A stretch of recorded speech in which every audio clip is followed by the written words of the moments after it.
edition of Closer Perspective, hosted by myself, Sapi, and brought to you by Tando Channel.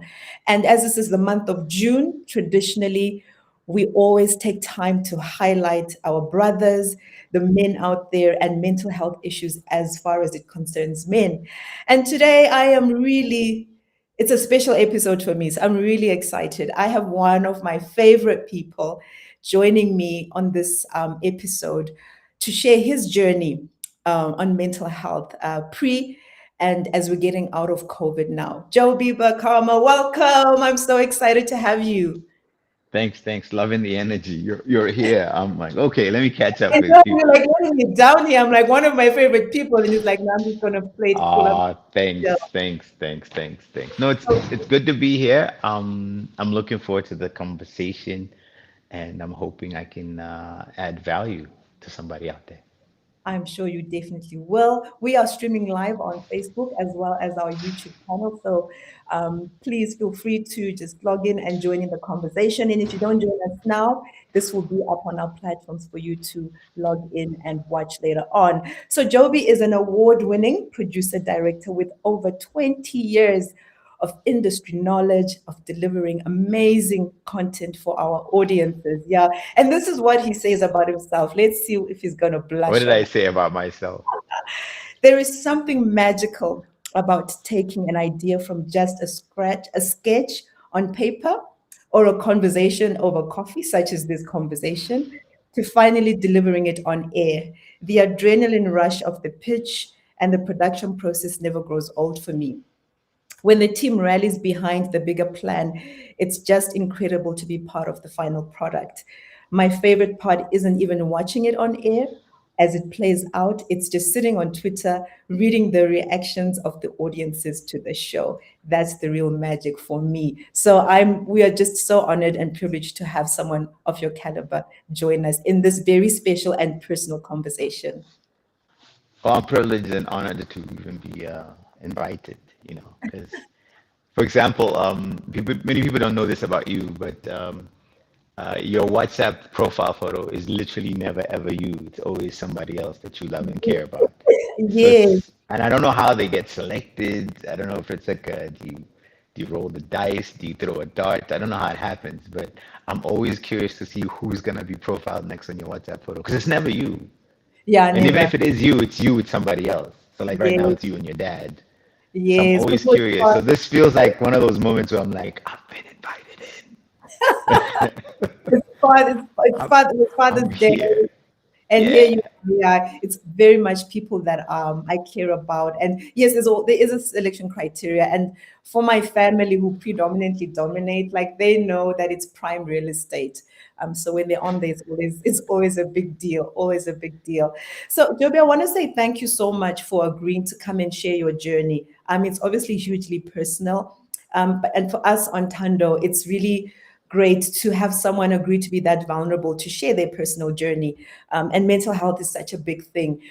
When you read around, a lot has been said around mental health, and we find that the spotlight is mostly on women and what happens with women in the mental health space.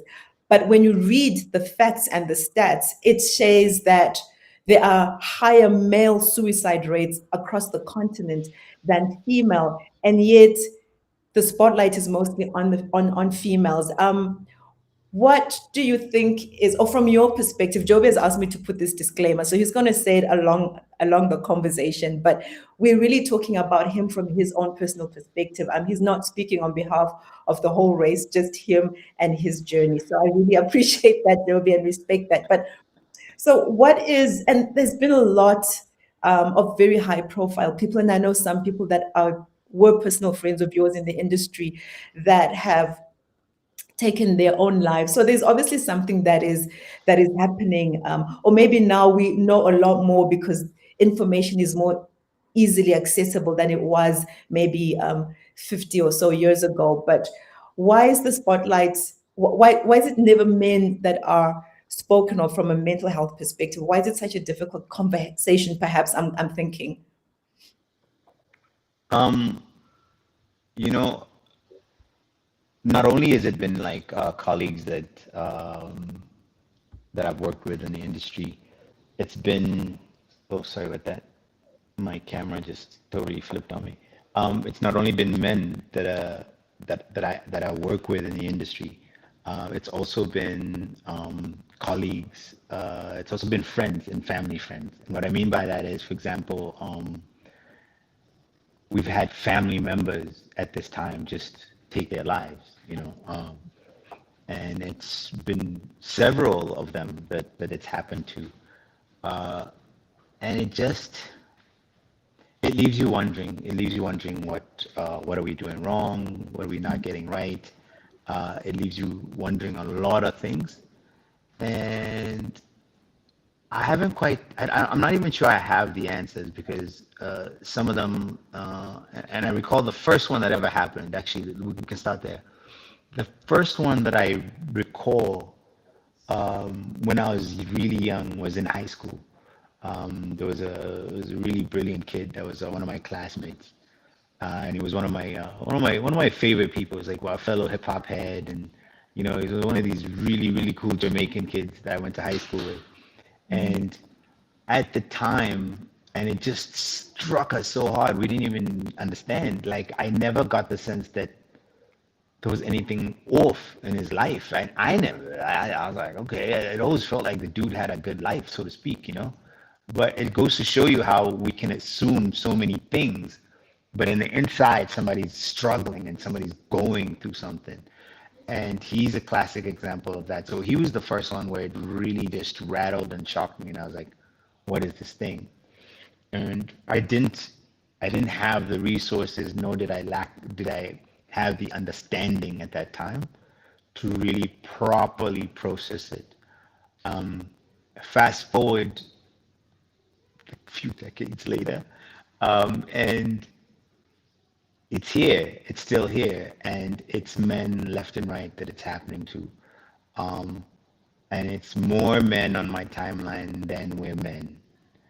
And I think maybe it's because when women go about it, maybe it's a clearer call for help, and maybe they rally around properly, or they just get the help in time. I'm not sure. I'm not sure. I don't know what the answer is to that, but I do know that from a men's perspective, around me in the last 3 years, oh man, it's been just way too many. To the point where myself and other men are rallying around and calling each other. So one of the things we are doing is like, hey, we're doing check-ins. So I have a few friends that we do check-ins. Like, hey man, doesn't matter what time of night or day it is, just reach out, send a text, something. If I don't pick up, just give me some time to get back to you. We'll go have coffee and just say, hey, you okay? Because remember, from a creative industries perspective, and I can speak from that perspective, a lot of us from the beginning of COVID and even up to now haven't recovered the income lost. And, because we only make money when we go and we work on a gig. And we didn't go and we didn't work on any gigs. So because that wasn't happening, here we are. People lost revenue, ability to feed their families. From a male perspective, I'm sure that, you don't feel like a man. Like, I'm not feeding my family. I don't know how to take care of how to, just pay my bills. I've had some of the biggest names reach out and just say, hey, I'm in a very tough position. Do you have any gigs? Do you have any opportunities? Anything that we can just jump on just to kind of get back in the game? Now that it seems like, now that we're kind of mask free and everybody's back into what would be quote unquote normal, I think we're back there. But for the most part, it's been a very, very, very, very tough time for people in our industry. And if we, Joby, can go, like you mentioned, the aspect of what happened during COVID, creative industry shut down. There were no gigs. So it didn't matter whether you were behind the camera, whether you were performing, doing live performances. I mean, everything just, it shut down. Yeah. When I said, can we come and have this conversation? And we kind of talked about it starting from during COVID. How did you handle it? I know that your business has morphed in terms of the way that it now shows up and the way that it is structured. But as we got into, and you and I had some conversation in the heart of lockdown. So what kind of space were you in? And how did that impact you mentally? Look, it was tough because you go from what you normally know, your routine, meaning you get out, you get in your car, you drive to an office, you sit there with your team and you work on projects. And then suddenly we couldn't do that and we all had to do it remotely from home. So we had to adjust the way we work to begin with. But at the time, the deeper challenge suddenly became you were suddenly paying lease and other expenses for an office that you weren't even using for the first 3 months. And it was things like cutting that, getting rid of that lease and changing how we work um, and then deciding, do we need everybody that we have on board? Uh, these are all very tough decisions, trimming the team. Um, it just was a very, very psychologically a very strange time for all of us. Like the strangest time ever. I still haven't wrapped my head around it. It just was weird. What Um, can you articulate what was strange about it? And when you say strange, because we all had to adjust the way that we work and tough decisions from a business perspective. Do you lay off people you can't keep in the overheads and all of that? So when you say strange, strange in terms of internal conversations you are having with yourself or conversations you're having with the team around you, can you maybe try and just articulate that a bit more?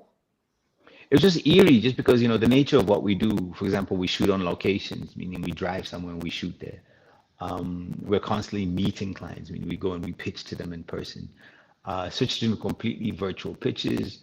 To some part that works, but there's a certain rhythm and almost like camaraderie and friendship that happens when you walk in a room and everybody can see you, and then you kind of like do the dance of the pitch. You walk in and you're like, hey, so here's this thing that we're doing today. I don't know what's going on with my thing, but I'm gonna just use my hands, I think, for the rest of the session. Sorry about that.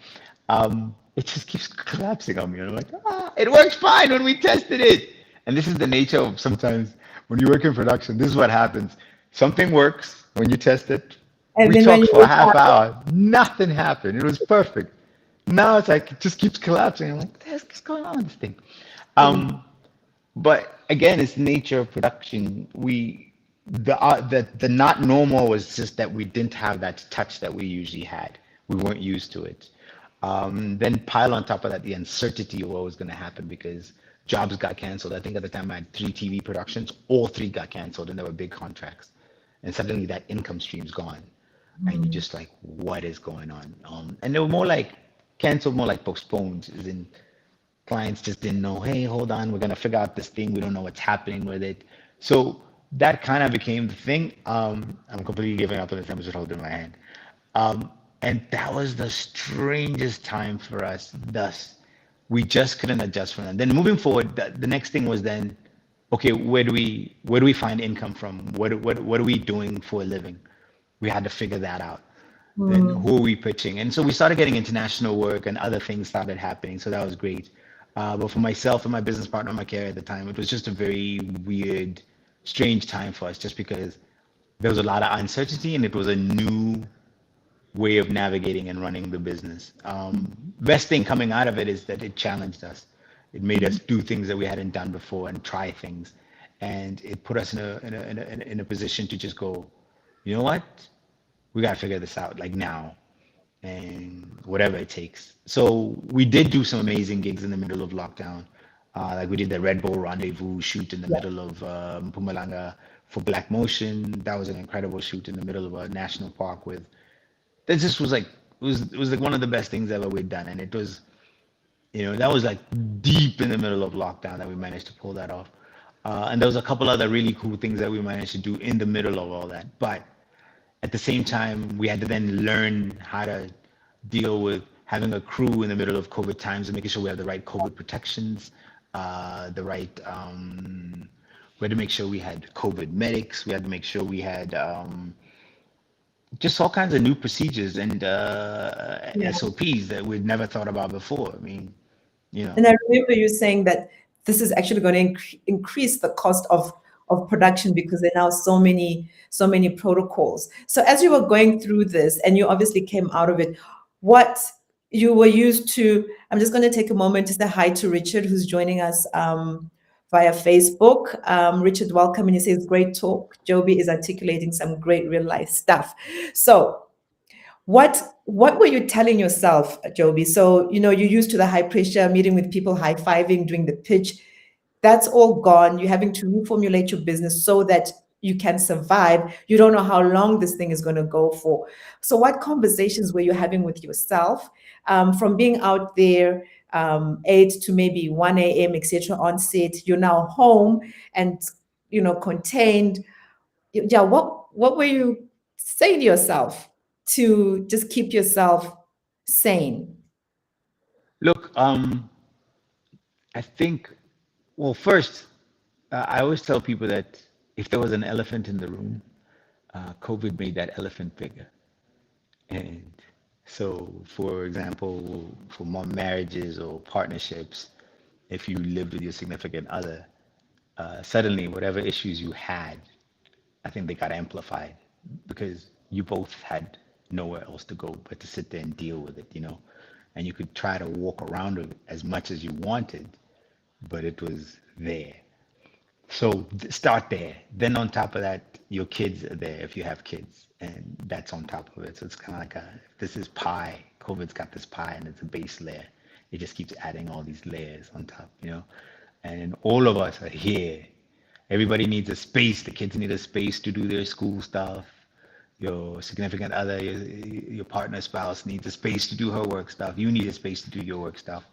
And there's some sacrifices you all have to make for each other in order for this to balance out and work. So this is where people start having Zoom calls and, like a naked baby or somebody walks in the back of it not realizing there's a Zoom call happening. These are all the different things that were going on at the time. And it's just, this is part of what makes, what made that early beginning of COVID and in the middle of COVID, just balancing all that out and figuring out that rhythm, that was a bit just challenging for everybody. But beyond challenging, it's then adjusting and creating a new thing. So we found a rhythm, finally everybody figured out, okay, this is your space, my space, this is how we're going to work. This is how we're going to make sure, when you throw in, for example, in South Africa, we then had load shedding thrown in as a as a good measure. So Welcome to Africa. Yeah. yeah. So you've got a little load shedding thrown in for measure, a little bit of, then at the beginning, it's like you just hear, oh, so and so got COVID, and it's like, then it's like so and so up the street got COVID. It's closer to us, Then there was like a moment of like, the guy next door has it.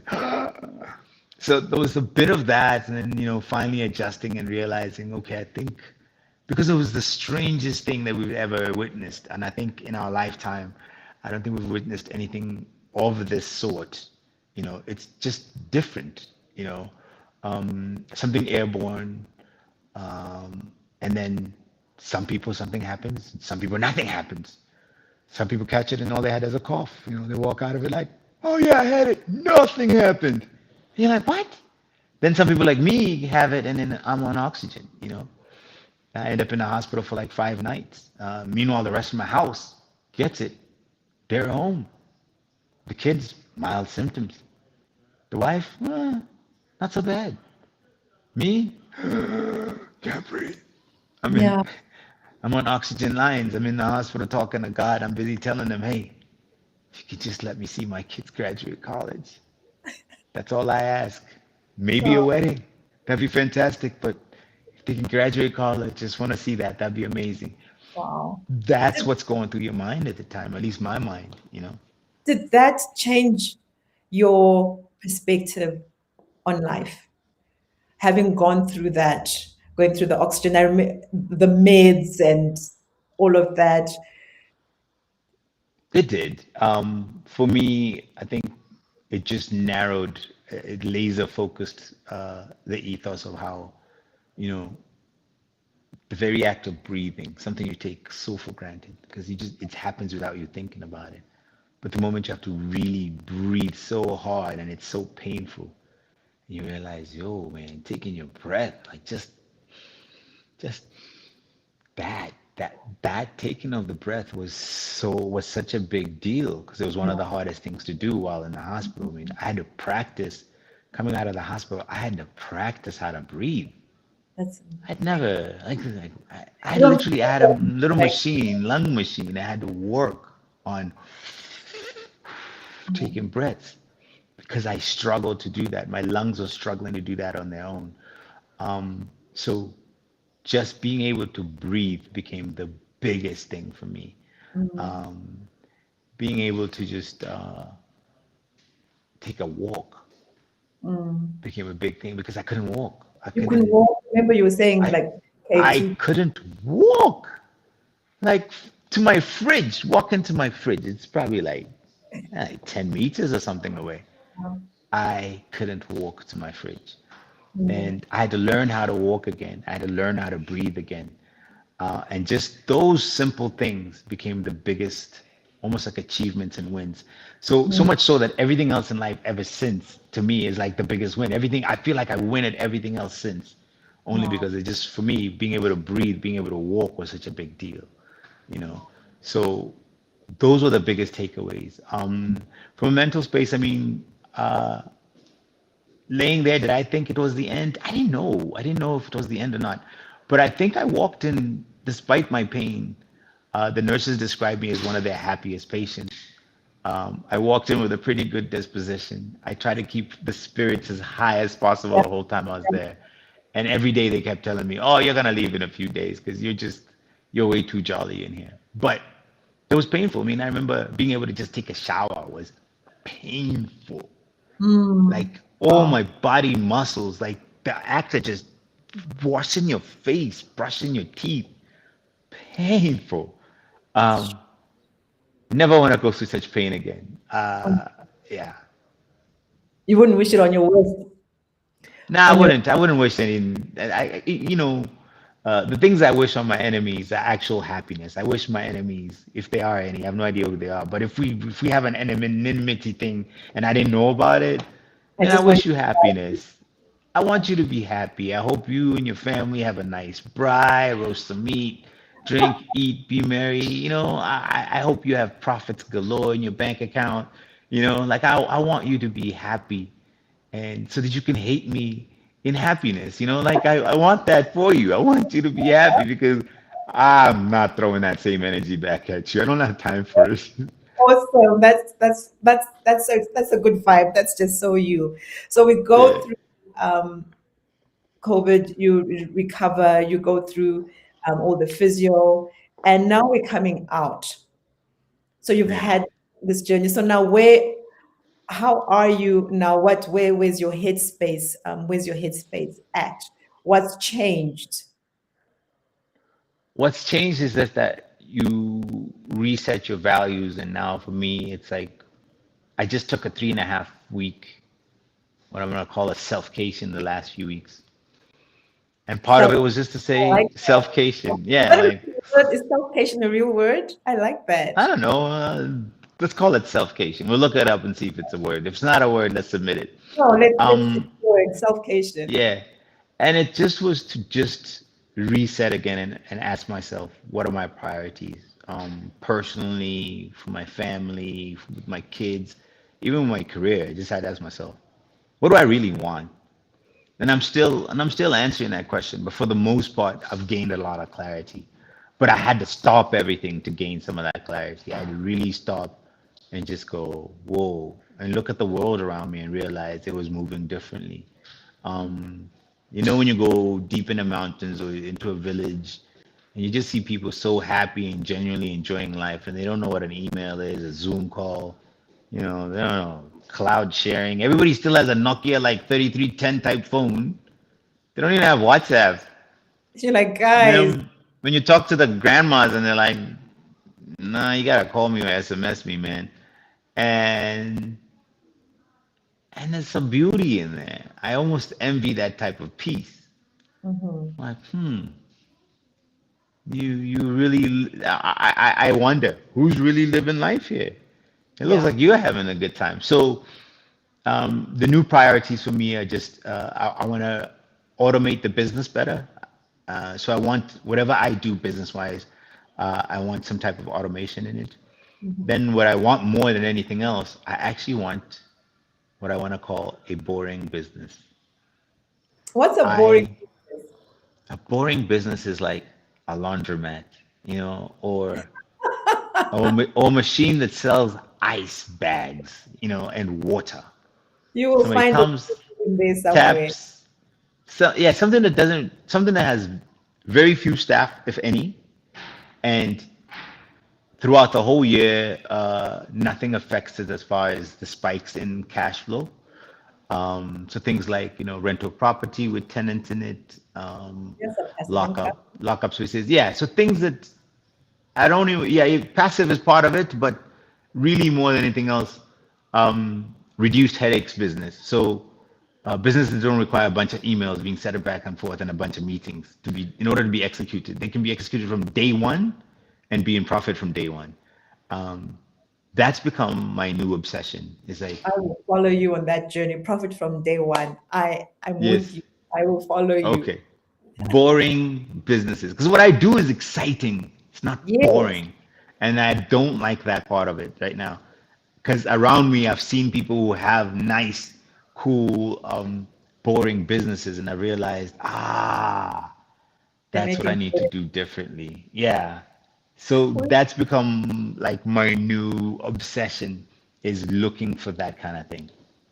are you finding that you are in a healthier mental space? We were chatting earlier during the dry run, and you were sharing some of WHP's experiences because he was a friend of yours, and you shared some of your coping Yeah. mechanisms. Maybe want to Yeah. share that with our viewers. Yeah. You know, yeah, WHP was a really good friend of mine. So much so he used to call me Joba was his nickname for me, which is funny because his nickname from everybody else was Jabba. And he'd always call me like, "Hey, Joba," and then we'd talk about whatever it was. And back then, this was like early, like just before the kids had arrived, I guess. This is the days I could wander around at random hours. He'd call me like 1 or 2 in the morning. I'd go in the studio with him, listen to music. He'd always play me music. There was one album he played me. I don't think that album ever came out. He played me one album he had made. That was just incredible. Yeah. He'd walked around Africa and just put together some incredible songs with some great musicians that he found along the way. Excuse me. Anyways, that being said, you know, sometimes things strike your friends and you don't see it. And with him, there was days he'd hint at things, but he always sounds so dark that sometimes I was like, see your friend, you're like, man, stop thinking like that, dude. Mm. Like, let go of that thing, whatever that thing is. And you don't realize, no, this is really ailing this guy. This is really bothering him. And sometimes, unfortunately, sorry, I'm gonna cough. I'm gonna just mute myself for a second to cough. Okay, it's fine. And while you're doing that, hi Rob, we see you on Facebook.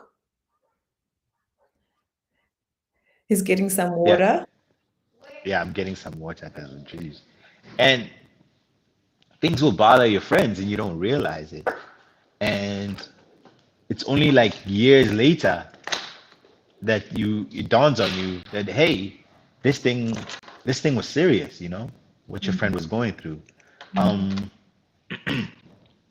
I would sometimes read the WhatsApps him and I sent to each other, the voice notes, and you read Mm. it again, and it's after somebody passes, and suddenly it Don't hits you help like me. hey, this was really serious. I've got water now. Awesome. And it really it unfortunately it's after the path. They're gone. There's nothing you can do about it.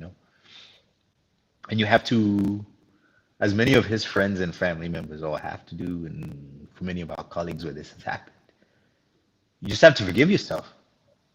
It is what Mm. it is. Yeah, yeah. How do you cope? You were sharing with me some of your coping mechanisms. So how do you cope? How do you keep yourself sane and healthy? What I've With been doing is one, I went on a weight loss journey of note. yes, we've seen So it, call it the journey. Yeah, I lost like 30 kilos, so it was a bit of a. I'd let myself go, man. This is pre-COVID. I was really enjoying life. I think I ate all the craft food we had on set. I didn't go to gym. I enjoyed all the donuts and the chicken and the sausages and the pork and just all that food we had on set, all the sweets and the cakes. I ate all of it, man. I made sure we didn't lose any money on the craft services table. But in doing that, I endangered my health quite a bit. So I wasn't active. I wasn't taking walks, So I think one of the best things in COVID was I started walking a lot, I started it a little bit before that, but my health journey had started just a bit before lockdown, about end of 2019. I'd started going into a serious weight loss thing, and then I'd lost 12 kilos right before lockdown hit. And Mhm. then we went into lockdown, and then I gained six of the 12 kilos back. And So as did everybody, because all we did was eat, right? yeah, so you're locked up with all your snacks, and what else are you gonna do, So your refrigerator is closed, and then beautiful apps like Checkers 60 deliver, Checkers delivers. There's always a delivery app that delivers to you, and then what do? It's like you eat. Yeah. And so we ate life, and to avoid some of the elephant in the room, we kept eating. So I'm up 6 kilos. I'm like, oh no. Then I start working it back down again slowly, but it's a really hard journey because a lot of what your routine is been thrown off. Then I caught COVID about a year ago, and that almost like gave a bit of a jump start back again to the weight loss. Because I remember the first week I lost like about 2 kilos in a week when I was in the hospital. And then the week after I was losing like about a kilo. I lost another kilo, then another kilo, even coming out of the hospital. So it took me a while to recover. But I figured, while I was on that momentum, I was like, hey, I'm on this momentum. Granted, it's from being sick, but why don't I take advantage of it and just really run with it? So then that's when I almost like it was a rally cry of note because now I think the thing was like Yeah. one near death experience. I almost died from this thing. I was in the hospital for 5 nights. I was on oxygen. I couldn't breathe, barely walk, learning to breathe again. And you just go, you know what? This thing almost kicked your butt, but it didn't.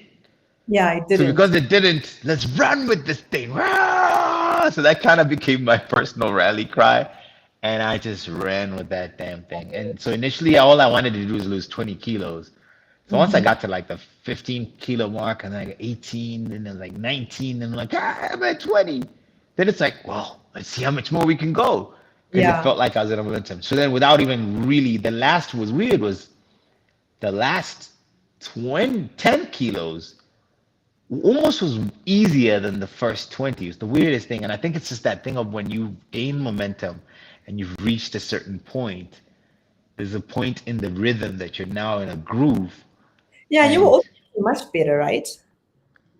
mm, Were you were really watching, you were doing a lot of really great stuff that you were supposed to eat. You were watching the carbs and the this, you're doing a lot of salads and a lot of that. Yeah. yeah, but I'll still, I have enough McDonald's and KFC receipts to just dispute some of the so-called healthy attributes that I And seem to so have that, convinced the world that I was doing. There's just there's moments where you have, I guess, cheat meals. I don't know if they're cheat meals or just what, but sometimes, you just like with chicken licking, you just gotta get the monkey off your back.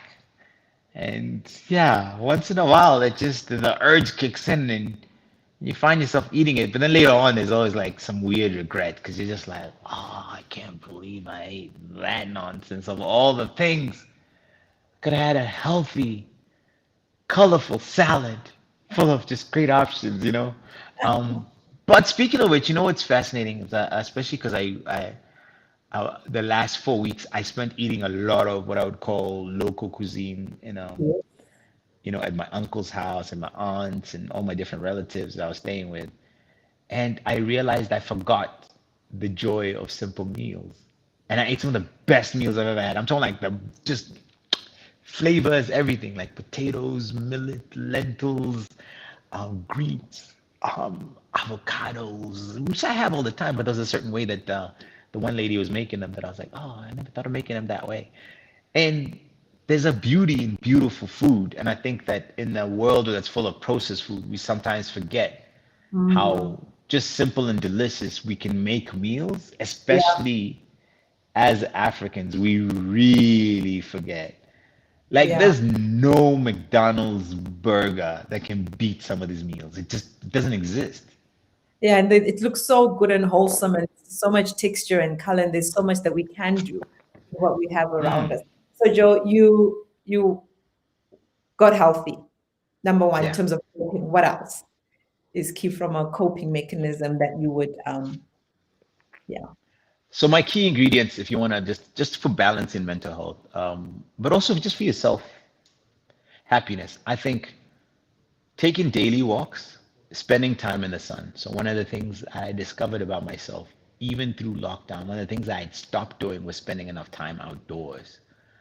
I wasn't doing at least like 30 minutes in the sun. So I think an hour in the sun, if you can, just go outside, find a moment in the sun and just sit. Even if to take your phone calls in the sun.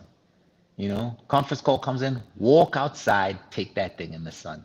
What Mm-hmm. the sun will do for you and your mental spirit is unbelievable. Mm-hmm. Taking time to meditate. So for those that are very spiritual, depending on your faith, prayer. But Mm-hmm. meditation, fascinatingly enough, is the one thing that all the faiths do. All of them. They all meditate. They all take time to be, you know, in a place of clarity and align the spirit. The Mm-hmm. other thing they all do is fast, and I think fasting is really great for your mental and even just for your body. Like just not eating and consuming all the time.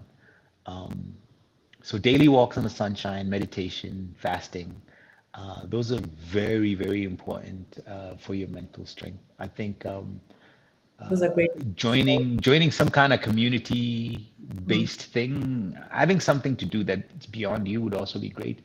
So if you join a jogging group, but something active, I think a hiking group, something that happens like once a week even, Yeah. hiking, jogging, cycling, soccer, if there's a local group that plays soccer, if soccer is your thing. Yeah. Walking, there's groups for just walking. People want to walk with somebody. Like, hey, you know what? We live in the same neighborhood. Let's take a walk once, twice, 3 times a week together. Finding activities that will involve other people. I think in this world where sometimes we're a bit isolated, one of the best things we can do is spend time with people. Yeah. Like we should we should be around people and use that energy. We should find a way to cultivate energy and be around other people. That I think is very important for our mental strength. You mentioned at the beginning of our conversation that you and your friends, within the industry, when you lost, like people that you knew in the industry, you kind of rallied around each other and do check-ins. So do you have a circle of guys that you can just, call up and I'm lucky that I do, and then the reason is this. When I count the number of people that I know that I've lost in the last 2 years, I've lost over 40 people that I know. And these are like, whether it's friends, colleagues, co-workers, neighbor, neighbor's mom, neighbor's daughter. Like, there's just been so many deaths, church members. The list goes on. And it's important. There's a point where, like, I got tired of writing RIP. I just got Mm, tired of it. Like, I really got tired of it because it was too many people. And when you get that phone call, sometimes I don't even want to pick up the phone if I'm like, yeah. wow, they're not telling me. So one of the things I had to do for my mental peace was actually, something my wife had encouraged me to do was actually sleep with the phone outside the bedroom. So it wasn't next to me. So one, I wasn't reaching for it, but then two, because the phone always brought bad news and at a bad hour, it would Mm, affect your sleep. It became a thing that I just didn't want to have around me. And then in the last 3.5 weeks, I've become so good at not needing to be with the phone anymore that I was so happy with myself earlier today. Like I I barely touched it in a few hours. I didn't forget where I'd put it. So when I'm on it, I'm on it, and suddenly there's a flurry of messages. But when I'm off it, I'm off it. I can be off it yeah. for a while. I think it's important to have people that you can check in with, and I have colleagues that I can do that with. I have friends that because we needed it, we had to speak to each other, fellow DJs, fellow producers. We just had to be like, dude, listen, let me check on you. Let's have a coffee. Are you good? You know, like even now, there's a couple of guys I'm gonna call. I'm just like, hey, dude, I'm back in town. Are you okay? Are you good? You know, and Yeah. if they're not, some of them at 1 in the morning, we found ourselves getting a hot chocolate and a pizza at a very weird hour. These are things I don't usually eat, but for the sake of the conversation, from being there present with them, I'll do it, you know? Mm. But that those things are very, very important. It's important for us to all just like check in on each other and be there for each other. And where can one get help? Like you're in SA, so if where can one reach out if you really just need to have that Yeah. conversation? Look, I think it's important for people to get counseling. And I know for Black people, counseling is like Yeah. a, oh, It I've probably, had relatives ask me why I pay white people to listen to me. I'm like, well, one, it's like part of the medical part. It's covered under the medical insurance, but please use it if you have it. But if you don't, there's organizations like the South African Depression and Anxiety Group, SADC, who do a great job. There's community-based organizations you can Google who are there to listen. There are people who are there to listen to people when they're going through these times. Don't be afraid to Google it. But there's great resources online. I think it's important though, if you can find in your community a counselor, or sometimes you'll be surprised that in your church yeah, or your church group. So it might not be in your present church that you attend, but in the church group, they do actually offer counseling sessions and moments to be listened to. Um, I think prayer is very important, yes, but I think separate from somebody praying for you, I think somebody working through your trauma is different. So I'll explain why. mm, Your priest or your preacher might not be equipped from a psychological perspective to deal with the actual layers and the issues. They can pray for you and help you navigate from a spiritual perspective, and it's yeah, important that you have that navigation. But from an underlying perspective, sometimes even people like me, we don't understand the trauma or any of our past things that we bring to the table because you're used to being yourself. So how would you know that that this is my thing? I don't know. I've been doing it forever. I didn't even know how it affected other people. mm, You need somebody to help you unpack that, unpack some of your behavior. And I think it just helps to have a counselor, a doctor, a professional who's not necessarily attached to your faith, but respects it, but somebody who's who's aligned with helping you just really get to the nuance of what's going on with you yeah, mentally. Yeah. yeah. So is it like when I've had I'm a trained counselor, lay counselor, and when I've had the privilege of walking with people on their journey, and sometimes it's a couple. I always find that it's very difficult to have the man be in a place of vulnerability, which is necessary to actually dig deep. What Mm. advice would you give to guys? Because it seems like, I've got to show up as this strong individual. Is that cultural for us as Black people? Any advice that you would give, because you've got a community. So the community, the people that you're calling, is a form of counseling, and then of course you've got your medical insurance, so you take advantage of that as well. But obviously you are in a place where it's okay to strip down. But I find, just from my experience, that most men really struggle to get to that place of vulnerability. They do. They continually will, because I think men are stubborn to begin with. Um, it's sad. It's really, really sad. I don't understand it, but it's a very sad place because I do have some very dear friends of mine who I just know the husbands they're never gonna go in for the counseling. They just feel Yeah. like no, they don't need to. They feel Mm. like they understand themselves, or they feel like it's weak of them to do so. Yeah. and it's sad for not only their families because they refuse to get the help they probably really desperately need because it's clearly impacting other family members. Um, all we can do is try to encourage them. You know, Sure. I always tell guys, go in, man. I personally, I've found that I enjoy therapy sessions. It's actually become something I really, really enjoy and I look forward to. Sometimes it challenges me, like there was one session I had a few weeks ago that really, really, like it not only challenged me, it upset me. It really upset me. I didn't want to deal with the things that we were dealing with at the time.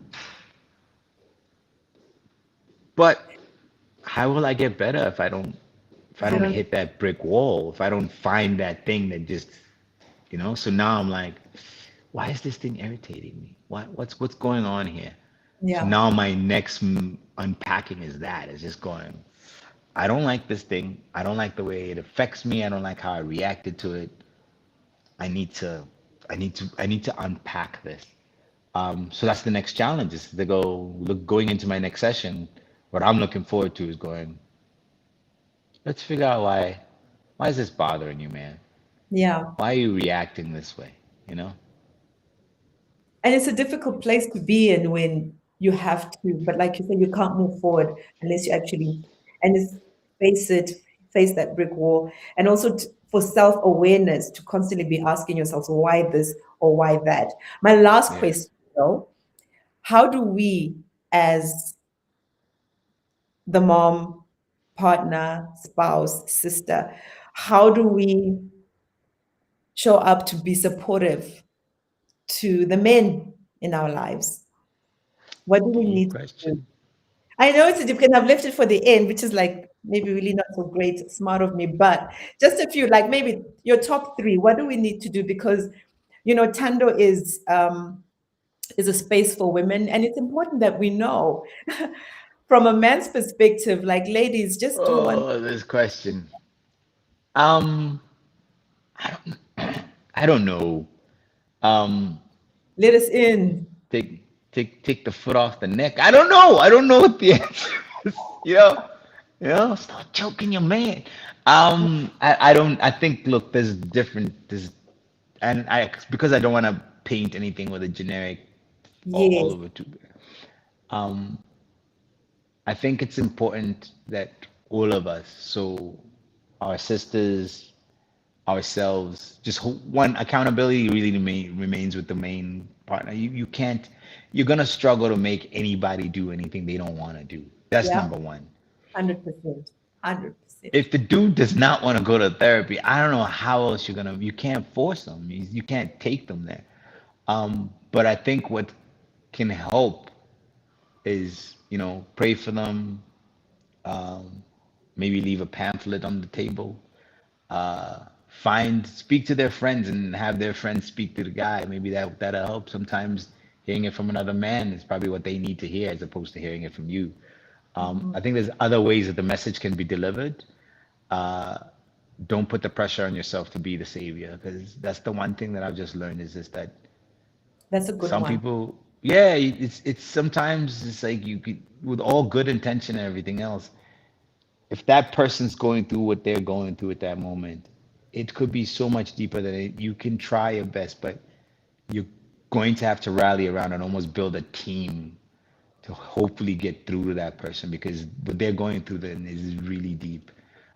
If they think they don't even need any help from the outside, and there's so many layers and factors to it. So I think it's important that we seek help. I think and again, this is just my general message to any man or woman listening. Like, go to therapy. It's fun. Find out who you are. Use it as some time to just discover you. Mm, There might be some great things about yourself that you didn't know. Like you're like, hey, I didn't know that about myself. For example, I'll tell you one fun fact about myself. I yeah. generally it's almost impossible for me to get lost, and it's because when I was a child, my mom lost me at a marketplace. And ever Mm, since then, based on that moment, I found my way back home. I must have been about like 5 years old. I've never been lost since. sure, I can go to any city in the world. You can drop me in any random place. I will find my way back. sure. That's just quite. like I have an internal GPS, but it's Wow, based on the trauma of being lost as a little kid. mm, It like wired in my head, don't get lost again. I've never been lost since. wow, that's quite deep. You're like Yeah. internal Yeah, so navigation. find out about yourself. That's all I'm saying is like you'll find very fascinating things about yourself. It's not about finding out like, oh, this is because I'm weird. No, go in there, you never know. You could find out that not only are you awesome, you're more awesome than you ever thought. You're just stuck. There's a thing and it's stuck on you and you just need to either navigate or go around it or calculate or recalibrate. But you're not crazy. You're uniquely, beautifully special. You're beautifully flawed. Wow, that's beautifully flawed. I like that. That's a hashtag. You are beautifully flawed. I like Yeah. that. Joey, thank you so much. You have been so crystal clear. You Yeah. have been just dishing out amazing perspectives and thoughts and guidance from your own perspective. So you've been completely authentic. I really appreciate it. And it's been really great being able to have the conversation with you. Thanks for being on Closer Perspective. Thanks for coming on to Tando. And take care. This is not the last time, right? Hey, and turns out you're a really good host. Hey, Sapi, look at that. You can do TV. I didn't even know this about you. I'm like, what? She's actually like a natural. Okay. Sapi Bachi. Turns out we can actually have you present TV shows. I'm actually like I've completely slept on your talent. Thank you for having me on board. It's a cut, and say I'm gonna goodbye. write a formal apology to you in writing for sleeping on Oh, your skill set. I am so sorry, my friend. no, that's Thanks for having me on board. This was lots of fun. You're welcome. Love you lots. I take it. Thank you so much, Africa, for joining us. If you didn't catch us live, we're on Facebook, we're on YouTube. Catch us. It's been a great conversation, some great insights for all the men out there. And take care of your mental health, guys. Take care. You are uniquely, beautifully flawed. Beautifully flawed. Beautifully flawed. Have a good evening and take care of yourselves. Bye bye.